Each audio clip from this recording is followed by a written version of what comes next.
Pessoal, antes de começar a assistir o vídeo, por favor não deixe de dar um like, pois ajudará muito no crescimento do canal. E se por acaso gostar do conteúdo, não deixem de se inscrever e ativar o sininho para não perder os próximos vídeos. Dado o recado, vamos para o relato.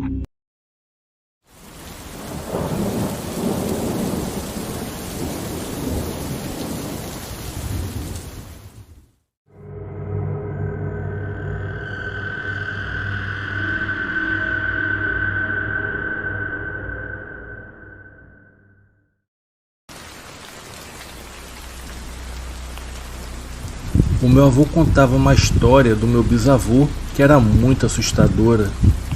Ele contava que tinha um engenho de açúcar em uma localidade em Sergipe. Tudo aconteceu justamente na noite em que teve um fim uma diligência feita pelas volantes. A ação era para combater um grupo de banditismo que estava em rota de fuga pelo pequeno povoado. Ele contava que ouviu dizer que o lugarejo foi estremecido naquela tarde. Ele falava que dava para ouvir de longe o clamor dos feridos e o cheiro de pólvora queimada. O conflito acabou por volta da meia-noite, mas o medo não deixava os moradores que ficaram escondidos em suas casas. Ele dizia que ainda receberam a visita dos soldados que procuravam pelos poucos fugitivos que podiam estar escondidos pelas redondezas. O nome do meu bisavô era Joaquim e ele era dono de um engenho de cana-de-açúcar. Ele também possuía muitas terras herdadas do seu pai. Naquela mesma noite, ele teve uma terrível surpresa enquanto voltava a cavalo para sua casa. A estradinha em que ele vinha estava escura e o vento trazia ainda o que sobrou da fumaça dos disparos.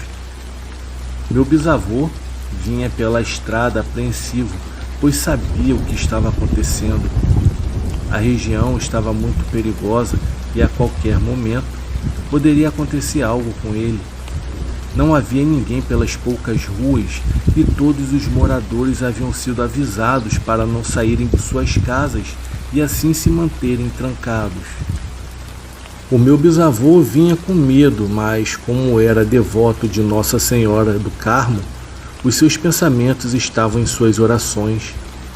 Ele já estava a poucos metros da entrada da sua propriedade quando parou de rezar e viu de longe vários vultos que passaram em direção a um antigo pé de castanhola.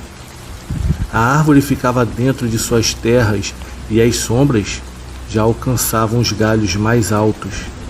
Foi quando meu bisavô os pegou de surpresa e os mandou descer dali. Ele ouviu a voz de um homem que pedia para ele não atirar. Como estava no escuro, o sujeito pensou que meu bisavô estava armado com uma arma de fogo, mas ele só andava com um facão.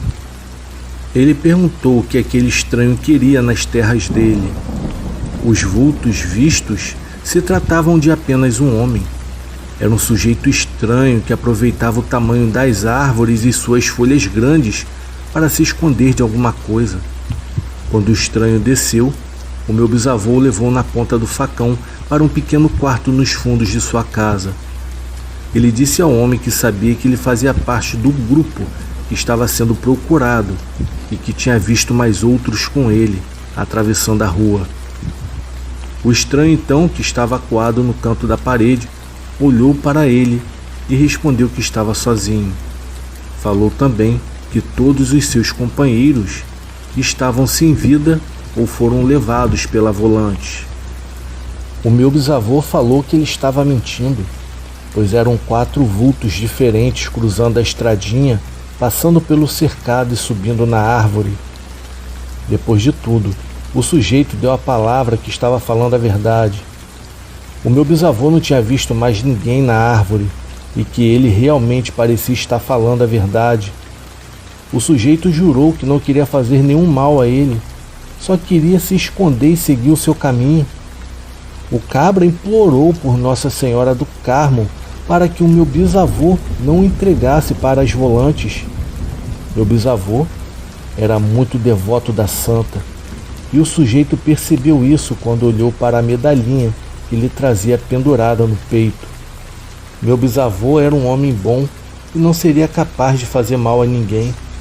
Ele viu no olhar daquele pobre coitado que ele estava com muito medo.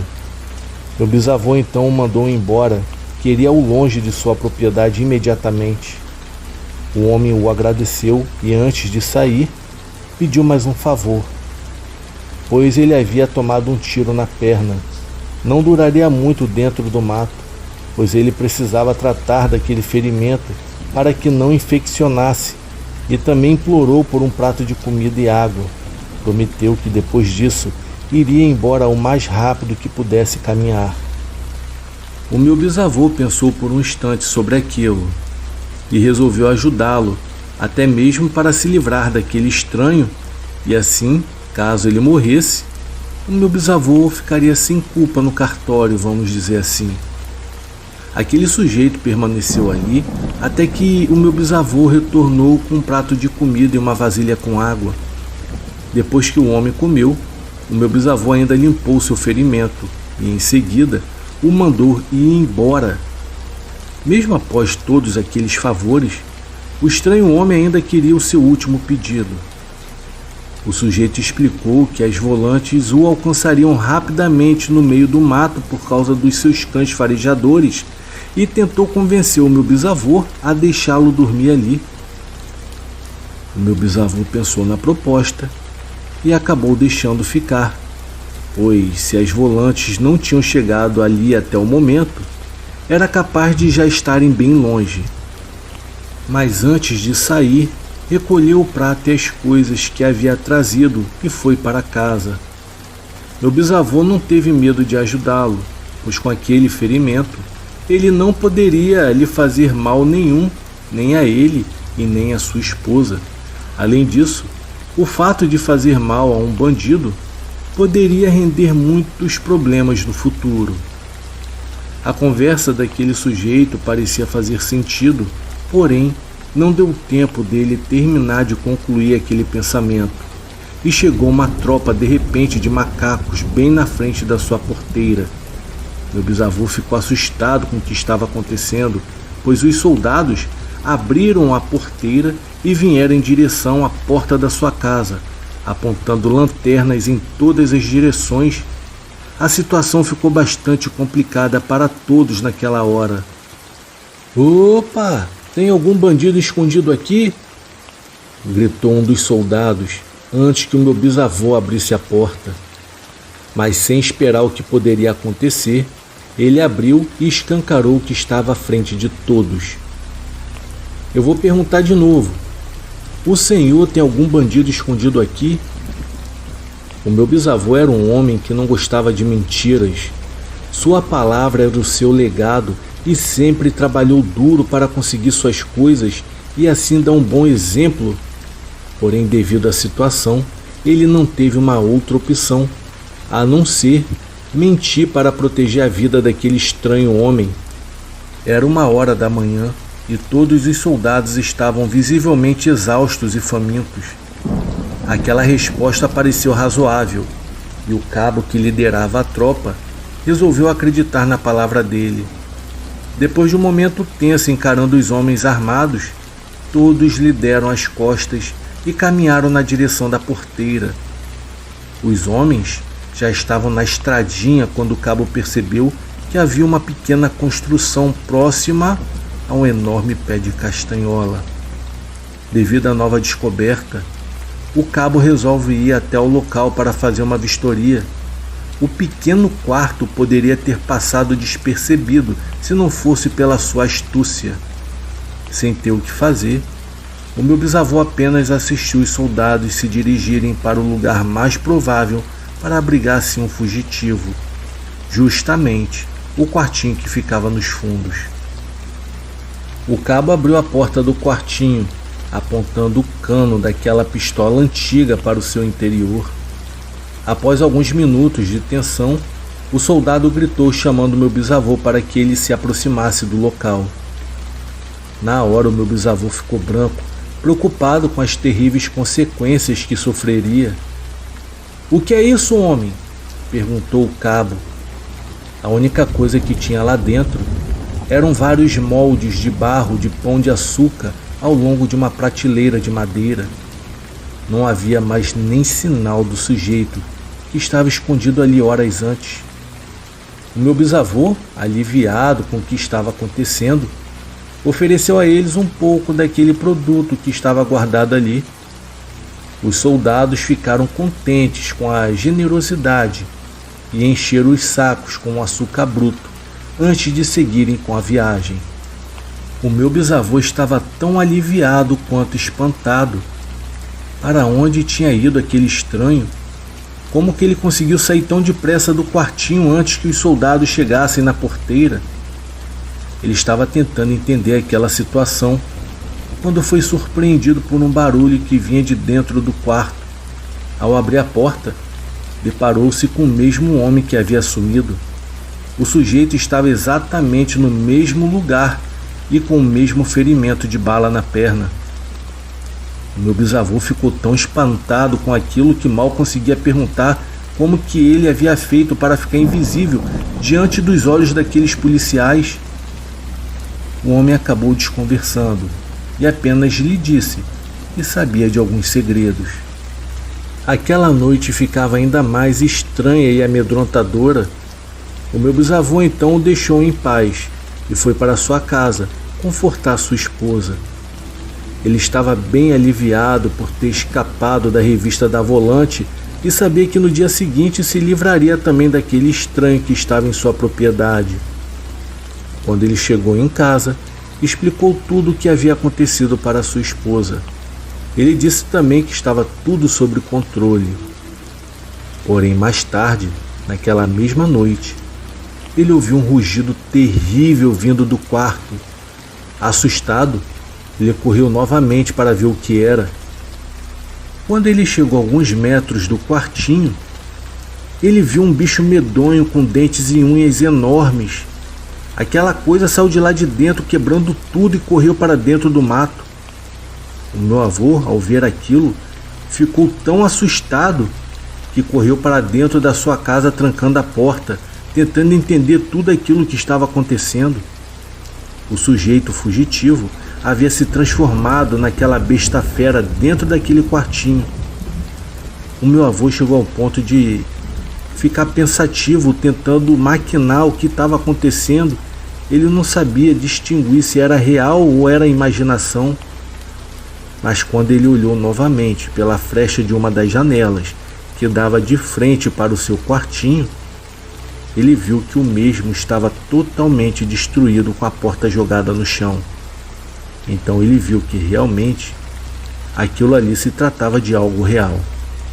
Depois de um tempo, ele começou a entender que haviam integrantes desses grupos que praticavam e eram adeptos dessas forças ocultas.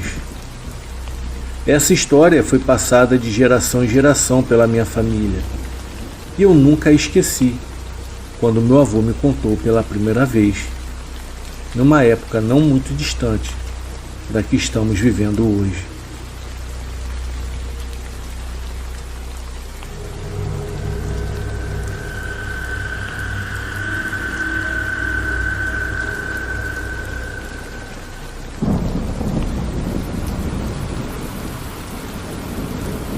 Boa noite a todos, o meu nome é Michele, eu tenho 34 anos de idade e moro com o meu marido no interior do estado de São Paulo, mais precisamente na cidade de Pirangi. Já nos mudamos permanentemente para Pirangi por questões de melhores salários e custo de vida. Porém, eu sou nascido e criado em Goiânia e a minha família é toda de Goiás. O relato que eu irei compartilhar hoje com vocês foi me contado pela minha mãe, Dona Euriba, quando eu tinha cerca de 14 anos de idade. É sobre quando meu avô se deparou com uma criatura nas estradas do interior de Goiás, em Itaporanga, uma cidade do interior, de onde a minha família veio. Ele afirmava que era possivelmente um lobisomem. A minha mãe tinha cerca de 10 anos de idade na época, e o que aconteceu Foi lá pelo final da década de 60 e início da década de 70. Anos depois da minha mãe me contar essa história, o meu avô veio nos visitar em Goiânia. E foi quando eu perguntei pessoalmente a ele sobre essa história dele ter visto um possível lobisomem quando ele era mais jovem. E ele confirmou que a história realmente era verídica, mas que hoje em dia ele não tem certeza se era de fato um lobisomem. No entanto, ele deixou bem claro que ele tinha certeza absoluta de que o que ele viu não era desse mundo e nem algo divino. Agora, eu vou contar como ele me contou cada detalhe. Fique agora com meu avô, seu Joaquim. O meu avô já estava casado com a minha avó por anos. O nome dela é Dona Eva. Ele havia madrugado para ir até a cidade fazer compras, pois a maioria dos produtos que consumiam eram produzidos por eles mesmos na roça. Mas é lógico que algumas coisas precisavam ser compradas na cidade. Então, ele madrugava e ia a cavalo, sem muita pressa, até mesmo para não cansar o animal, levando assim algumas horas para chegar na cidade, que ficava a cerca de 40 quilômetros de distância de onde ele morava. Assim que ele fez as suas compras no armazém, ele visitou a sua irmã, no caso a minha tia-avó chamada Rita, que está viva até hoje. Segundo ele, o tempo passou rápido e não percebeu. Mas ele estava acostumado a fazer o seguinte: sempre que ia à cidade fazer as suas compras ou vender o que eles produziam na roça, e após algumas horas na casa da sua irmã, ele se despedia e ia direto para o boteco. O meu avô era obcecado por carteado, jogando truco com seus amigos e um compadre seu. Nesse dia, quando já eram quase 6 horas da tarde, ele se levantou e disse que iria pegar a estrada, pois a volta era longa e já ia chegar em casa de noite. Foi então que o seu compadre, que estava na mesa, o alertou para ele não pegar a estrada durante a noite e ofereceu até que ele dormisse em sua casa. Porém, o meu avô recusou, alegando que a Eva não gostava que ele dormisse fora sem avisar com antecedência. O compadre dele até que insistiu, mencionando boatos sobre uma criatura assustadora nas estradas, que possivelmente seria um lobisomem. O meu avô apenas riu, questionando a crença nessas bobagens. Mesmo assim, o seu compadre insistiu bastante, mas o meu avô deu de ombros, montou em seu cavalo e partiu logo em seguida. O meu avô então pegou a estrada de volta para casa. Ele contou que naquela noite a luz estava muito nítida e iluminava todo o caminho, dispensando até o uso de uma lanterna. Ele seguia sem pressa, como de costume, até mesmo para não cansar o seu cavalo, que estava carregado com as compras. Em alguns pontos do caminho, ele até descia e caminhava ao lado do cavalo para aliviar o animal. Após algumas horas, avistou a sua casa e terminou a sua viagem. Bom, então por cerca de 30 dias depois, lá foi o meu avô novamente à cidade vender algumas galinhas, carne de sol e doces que a minha avó fazia, além de fazer as compras. Ele conta que nesse dia sentiu um mal-estar e não sabia explicar o que era, apenas sentia muita vontade de não ir. Ele disse que achou estranho, pois adorava ir à cidade para rever alguns familiares e amigos e se distrair um pouco, algo que ele sempre apreciava. Mas naquele dia, sentiu uma enorme vontade de não ir, mas lá se foi ele mesmo assim. E ao chegar na cidade, fez exatamente como na última vez, realizando as compras no armazém, visitando a casa da irmã, indo para o boteco jogar carteado e, em seguida, foi pegar a estrada de volta para casa. Ele relata que ao pegar a estrada, a lua estava enorme novamente. Ele achava até que era uma lua cheia. Enquanto seguia calmamente pela estrada, sentiu um calafrio que percorreu a nuca até as costas, como se algo dissesse para ele fugir daquela estrada o quanto antes. No entanto, o meu avô continuou andando com calma. Ele desceu do cavalo para caminhar a pé até para poupar o animal, mas depois de cerca de uns 40 minutos, ele tropeçou e caiu. Ele pensou ter tropeçado em alguma pedra, mas ao olhar para baixo, percebeu que a sola da botina havia descolado. Tentando continuar mesmo com a sola descolando e atrapalhando muito, o meu avô então resolveu montar novamente em seu cavalo e assim seguir com seu caminho. Cerca de 10 minutos depois, o cavalo começou a bufar e relinchar assustado. O meu avô, confuso, pensou que poderia estar machucando o animal ou algo perigoso poderia estar por perto. O cavalo continuava relinchando e balançando a cabeça, como se desviasse de algo no chão. Ao olhar para baixo novamente, o meu avô notou um pequeno vulto preto do tamanho de um cachorro de porte médio. Achando que era um cachorro de rua, começou a gritar, mas a coisa era rápida. Após observar melhor, percebeu que era uma bola com pelos pretos que rolava por entre as pernas do cavalo, como se estivesse brincando. O meu avô tentou fazer o cavalo pisar na bola estranha, mas a coisa se movia ágil e evitava ser atingida. O cavalo ficou extremamente assustado, empinando e andando torto. O meu avô, já estressado, continuou seu caminho.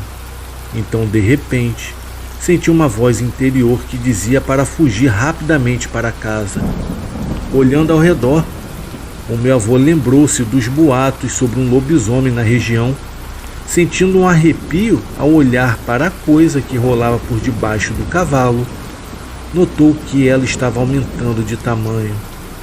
Ele então começou a fazer uma oração para São Miguel Arcanjo, de quem ele era devoto.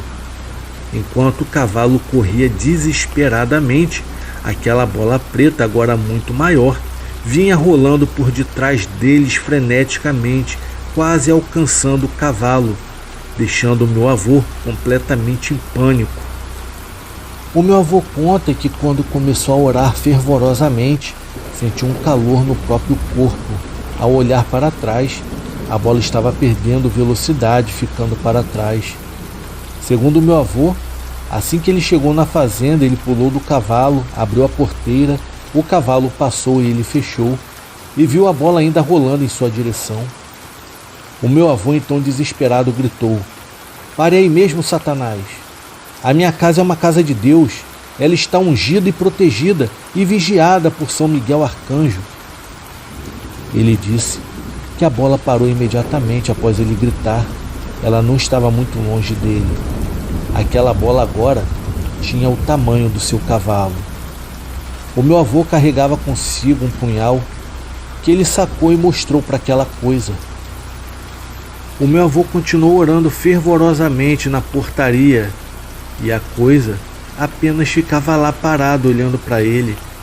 Então aquela coisa tomou a forma de um enorme cão do tamanho de um cavalo. Parecia um cão gigante em pé em duas patas. Após observar o meu avô por alguns minutos, aquilo saiu andando na estrada em 4 patas e foi embora para onde quer que fosse, se dissipando no ar. Então meu avô rezou mais alguns minutos, deixou um terço na portaria, foi para dentro da casa, pegou água benta e voltou e jogou na portaria. Meu avô conta que, quando entrou em casa, deitou-se e nem tirou as suas roupas ou as compras do cavalo. No dia seguinte, a minha avó acordou e perguntou o que havia acontecido, pois o cavalo estava lá fora com as compras ainda em cima dele e o meu avô estava dormindo ali, todo sujo e suado, com a mesma roupa que estava usando quando foi à cidade. O meu avô então contou tudo para minha avó, o que ouviu bem calada. Quando ele terminou, ela disse o seguinte: "Meu amor, acredito em você. Eu já vi essas coisas por outras vezes. Isso é um mau presságio, fique sabendo. Essa coisa veio nos avisar."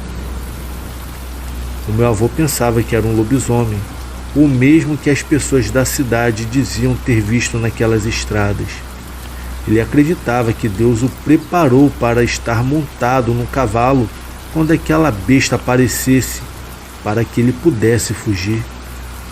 A minha avó, por outro lado, acreditava que na verdade era um mau presságio, um aviso de morte.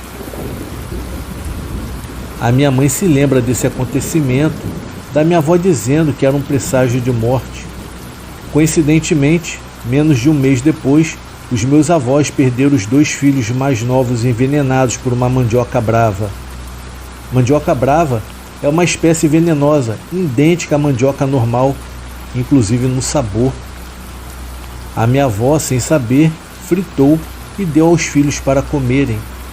Ela conseguiu salvar os filhos mais velhos, mas os 2 mais novos infelizmente vieram a falecer, pois não aguentaram. Esse foi o relato do meu avô, uma história muito famosa na cidade de Itaporanga sobre o lobisomem, o cão negro e o mau presságio nas estradas rurais da região. O meu avô e a minha avó eram pessoas sérias e evitavam falar sobre esse assunto devido à tragédia que se abateu na família logo após esse acontecimento. Não perguntava muito sobre essa história, mas me lembro-me bem do meu avô contando-a com todos esses detalhes. A minha avó veio a falecer no ano de 2016, já o meu avô no ano de 2018, levando consigo essa história marcante. Boa noite.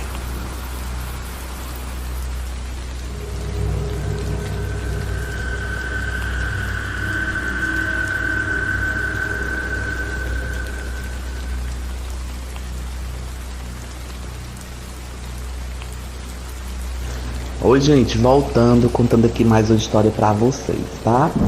Gente, o título dessa história é Quem Ligou a Televisão? Bom, gente, essa história, aconteceu comigo também, né, verídica. E, gente, foi mais ou menos nos anos 99, 2000, acredito que estourando 2001. Foi nessa época, 99, 2000, 2001, né? Foi mais ou menos nesse período aí, né? Eu deveria ter uns 10, 12 anos, mais ou menos, não lembro bem. 11 anos, 9, não lembro. Eu sei que eu acho que eu acredito que eu já estava ali entre os 10 e 11 anos de idade, né? E, gente, vocês lembram que era muito comum as locadoras, né? Os filmes, a gente alugava os filmes para assistir, né? Quem nunca, né? Anos 90, anos 2000, né? A gente ia na locadora, né? Locava o filme que a gente queria e assistia. Bom, gente, essa história ela aconteceu no domingo à tarde, né? No interior, né? Eu morava em Fortaleza, mas em julho, nas férias colegiais, eu sempre ia passar as férias no interior do Ceará. E aí, gente, nessas férias, né? Eu passei lá, julho, né? As férias de julho, do meio do ano. E aí tinha saído um filme há pouco tempo, né? Esse filme estava nas locadoras do Brasil, todo mundo falando sobre esse filme, todo mundo comentando sobre ele, né? Não vou falar aqui qual é, mas acredito que vocês tenham noção de qual era. E aí, gente, eu fui passando as férias, né? No interior, eu estava na casa de uma tia minha. Então na casa morava eu, essa tia e uma prima, né? Estávamos nós 3 na casa, né? O marido da minha tia, ele morava lá, porém ele trabalhava viajando. Ele passava 15 dias no mar e 15 dias em casa, né? Ele trabalhava na plataforma de petróleo, então ele passava 15, né? E aí nesse período ele tinha viajado, estava com mais ou menos uma semana, né? Que ele tinha viajado. Eu estou contando aqui essas características para a gente ter um contexto, né? Bom, gente, aí o que aconteceu? Era um belo domingo, né? A gente, fim de tarde, 4h30 para 5 horas da tarde. Essa minha tia, ela se arrumou, foi pra missa, né? Pra missa da tardezinha, do domingo. E ficou eu e essa prima em casa. E aí nós alugamos esse filme. E a minha prima, gente... e aí a gente começou a se preparar, a se organizar, né? Limpamos a casa, a sala pra colocar o filme, né? Ajeitamos as cortinas da casa pra ficar aquele clima mais escuro, né? A gente assistiu o filme, porque era um filme de terror. E aí, gente, o que aconteceu? Nós fomos preparar tudo para assistir e essa minha prima falou, vamos fazer pipoca, né? Vamos fazer pipoca pra gente comer assistindo o filme, né? Aí eu, vamos, mas não tem refrigerante, né? Aí a minha prima, pois então tá bom, pois vamos fazer o seguinte, tu vai fazer a pipoca, eu vou lá no quarto pegar o dinheiro e vou comprar o refrigerante. Ok. E nisso, gente, a televisão na sala desligada, né? A gente ainda não tinha ligado pra começar a assistir o filme. Então eu fui até a cozinha, né? E da cozinha pra sala, o que dividia a cozinha da sala, né? Era uma paredezinha, né? Tinha uma parede, porém quem estava na cozinha não conseguia ver quem estava na sala. E o mesmo caso, quem estava na sala não tinha como ver quem estava na cozinha, porque tinha uma parede e além da parede tinha um balcão em L, né? Um balcão assim que cortava toda a cozinha. Então não tinha como você ficar olhando lá para a sala, né? Você não conseguia ver. E aí, gente, eu na cozinha, né? Lá ajeitando a pipoca, colocando milho, e eu escutava a televisão, né? Ela ligando a televisão, eu escutava a televisão sendo ligada, né? Eu lembro que era aqueles programas que passavam no domingo à tarde, né? Quem não lembra, né?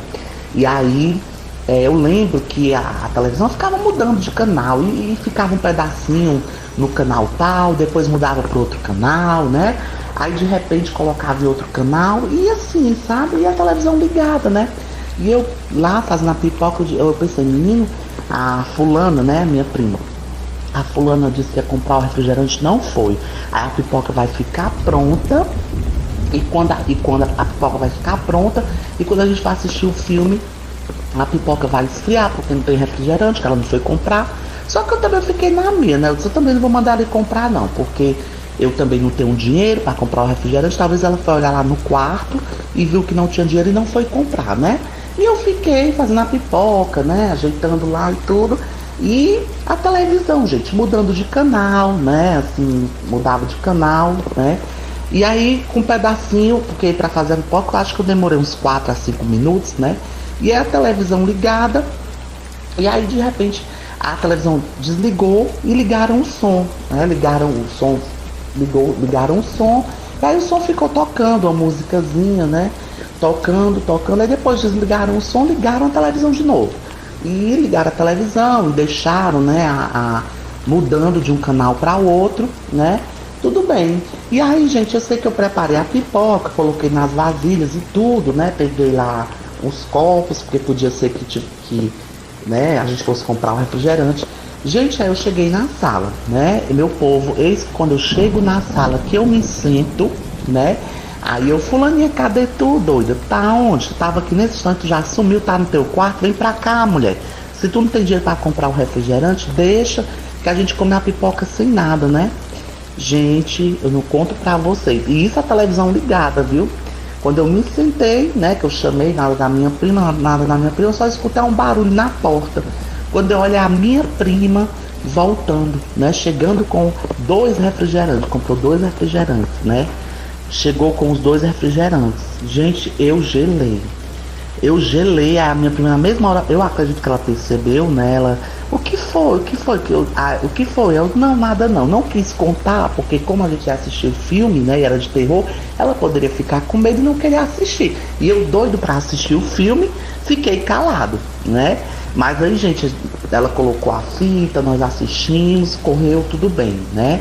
Mas aí até hoje eu pergunto, quem estava manuseando a televisão, né? Quem estava mexendo na televisão, né? E assim, depois eu levantei várias hipóteses. Poderia ser alguma queda de energia? Sim, mas se fosse queda de energia, gente, na cozinha que eu estava, como ela ficava, assim, tinha essa parede, esse balcão, a cozinha ela ficava um pouco escura, então a luz estava acesa. Se fosse queda de energia, a luz da cozinha teria apagado, né? E o fogão dessa minha tia também, eu lembro que na época era aquele fogão elétrico, né? Eram os primeiros fogões elétricos, assim que saiu os fogões elétricos. Então, se fosse problema de energia, o fogão também talvez não teria acendido, né? Porque estava tendo queda de energia, né? E detalhe, gente, não tinha como ser alguém, porque como eu falei pra vocês, o marido dessa minha tia trabalhava, estava na plataforma de petróleo, né? E essa minha tia tinha ido pra missa, né? E ela só chegou depois, lá para 7h30, 8 horas da noite, quando ela chegou da missa, né? Que após a missa ela ainda saiu com o pessoal da igreja né, com as amigas dela da igreja. Então chegou, já era 7h30, 8 horas da noite. Então não foi ela. A minha prima também tinha ido comprar o refrigerante, né? Ou seja, então esse horário, e por mais que digam assim, foi sua prima que deixou para ir comprar na hora que você estava perto de terminar a pipoca. Não foi, gente, porque da casa para o mercado que vendia o refrigerante era cerca assim de 10 a 15 minutinhos. Não era tão perto, não era tão próximo, né? Então, não tinha como ela ter brincado na televisão e ter ido comprar o refrigerante e assim que eu sentei, ela ter voltado logo. Não teve como, né? Então, até hoje eu me questiono, quem estava naquela televisão? E detalhe, gente, o que mais me apavorou, porque quando eu fui fazer a pipoca, a TV estava desligada. E quando eu volto, a TV estava ligada, né? E quando eu estava lá ajeitando as pipocas, quem é que estava mudando de um canal para o outro? E detalhe, quem ligou o som também, né? Então até hoje eu me questiono, né? Eu me pergunto muito sobre isso. E detalhe, gente, eu lembro que também eu fazendo a pipoca, né? Eu ouvia uns passos na sala, como se a pessoa estivesse passando assim de um lado para o outro na sala, né? E não era a minha prima, porque ela tinha ido comprar esse refrigerante, né? Só que como eu pensei que ela não teria ido comprar, que talvez não tinha dinheiro, talvez a mãe dela não tivesse deixado dinheiro para ela ir comprar o refrigerante, então eu pensei, né? Eu imaginei que era ela ali na sala brincando, né? Fazendo aquele movimento, mas não era, porque ela tinha ido comprar esse refrigerante, né? E é isso.